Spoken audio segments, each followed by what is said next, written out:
guys when we just broke down the team that he had 4 touchdowns.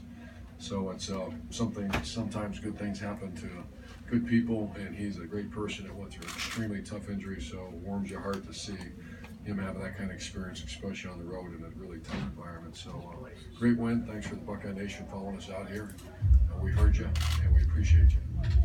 Urban, what's this do for this team? I mean, just talk about the impact, I guess, you think going Well, forward. the young guys are growing. You know, that was this one was alarming to me. I mean, I had swallowed hard a little bit. I thought about who was getting on that plane to come out here. A bunch of guys never really played on the road, but the maturity of the old guys is outstanding. JT Barrett, the Pat Alford, Billy Price up front, and then Raekwon McMillan and Gary Conley, who'll be fine right away. But just really good leaders on this team right now. Urban, what does the concept of the least experienced team in the country mean right now? Well, it's no longer that. I think before today, you know, they're no longer inexperienced. You went on the road and played at Oklahoma.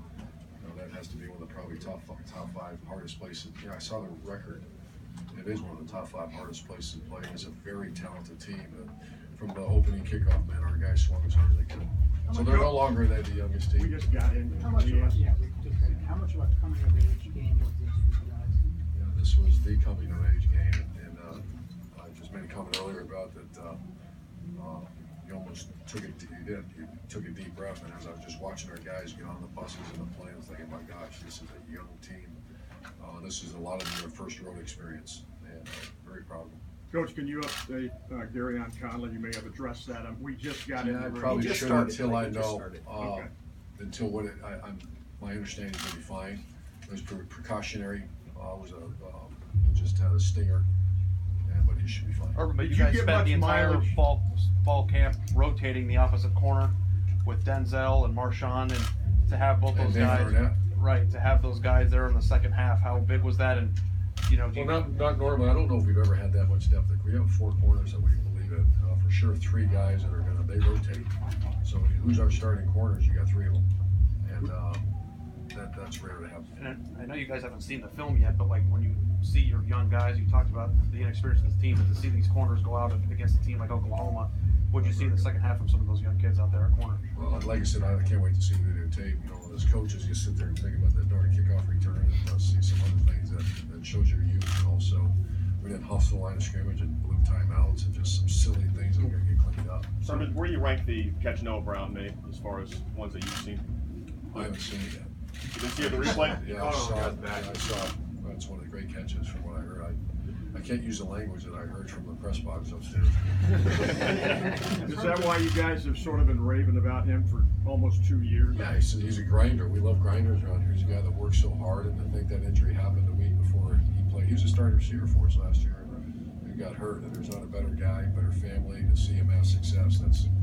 That's a good thing. Did your team get much mileage out of the comment by the backup quarterback? Did that inspire this team this week? I don't think so. I think it's just, coaches use that, and our defense use it. I think, to be honest with you, I think they did. I didn't hear much about it. We're a team that's, it's a long journey, and I don't think that was a big Hey, deal. Urban, what went into behind the decision of playing a receiver with one hand with Corey Smith at the cast? I love Corey Smith. He's one of the most committed guys on special teams, and we actually were going to throw him a ball. We watched him catch it on Thursday's practice. He actually got hurt on Wednesday and came in on Thursday, and he's going to have surgery on Sunday. They're going to cast up, and he's going to play again. And that was my decision. Talked about it before the game played. A little bit of Because he's got good hands. He can catch him. Yeah. How much Instead of camera playing cameras out, in? a little bit of a coming out for Mike Weber as well. He seemed to really. Yeah, I thought he played great against a very stout team that really, Houston beat them, but they didn't run the ball on him. They threw the ball all over the place. We ran the ball really well against the defense. It's kind of committed to stop the run. So our offensive line and Mike did great. Urban, you obviously had the workhorse tailback with Zeke the last couple of years, but the way Curtis and Mike have emerged is sort of that 1-2 punch, the way you guys use them. Did you anticipate?